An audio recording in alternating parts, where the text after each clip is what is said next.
ఇక ఆదాయానికి మించిన ఆస్తుల కేసులో మాజీ సీఎం జయలలిత ఆస్తులు ఆభరణాలను స్వాధీనం చేసుకున్నారు.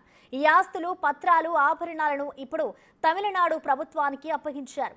ప్రభుత్వం స్వాధీనం చేసుకున్న వాటి గురించి తెలిస్తే అందరికీ కళ్ళు తిరగాల్సిందే అని చెప్పాలి. ఇందులో 27 కిలోల 558 గ్రాముల బంగారు ఆభరణాలు ఉండగా 1116 కేజీల వెండి ఉంది. అంతేకాదు 1526 ఎకరాల భూమి పత్రాలు కూడా ఉన్నాయి.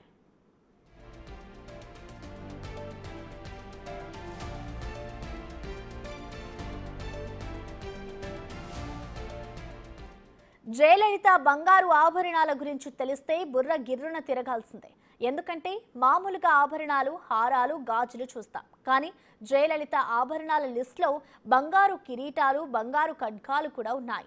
బంగారంతో చేసిన జయలలిత బొమ్మలు కూడా ఉన్నాయి. వీటన్నిటి వివరాలు తీసుకొని, ఫోటోలు తీసుకొని లీగల్గా ఫార్మాలిటీస్ అన్నీ పూర్తి చేసి స్వాధీనం చేసుకుంది తమిళనాడు ప్రభుత్వం.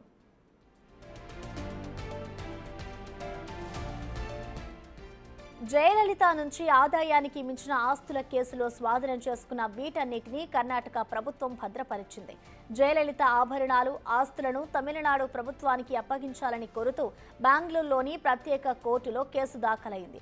ఈ కేసులో కర్ణాటక ప్రభుత్వానికి చట్టపరమైన ఖర్చులుగా 5 కోట్లు చెల్లించిన తర్వాత ఆభరణాలను తిరిగి తీసుకోవచ్చని కోర్టు గత సంవత్సరం తీర్పు ఇచ్చింది. అయితే జయలలిత సోదరుడు జయకుమార్ కుమారుడు దీపక్, కుమార్తె దీప ఆ ఆస్తులు తమవేనని కర్ణాటక హైకోర్టులో కేసు వేశారు.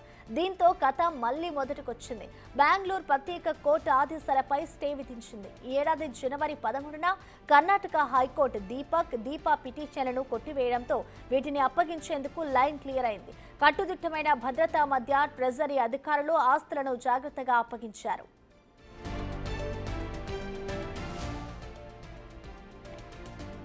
దేశంలోని సంపన్న సీఎంలలో ఒకరిగా జీవించినంత కాలం విలాసవంతమైన జీవితాన్ని గడిపారు తమిళనాడు మాజీ సీఎం జయలలిత.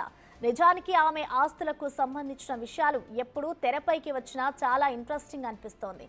తమిళనాడుకు చెందిన జయలలిత ఆస్తుల విలువ 4000 కోట్ల వరకు ఉంటుందని తెలుస్తోంది. నగలు, ఆస్తులే కాకుండా 10,000 చీరలు, 750 జతల చెప్పులు కూడా ఉన్నాయి.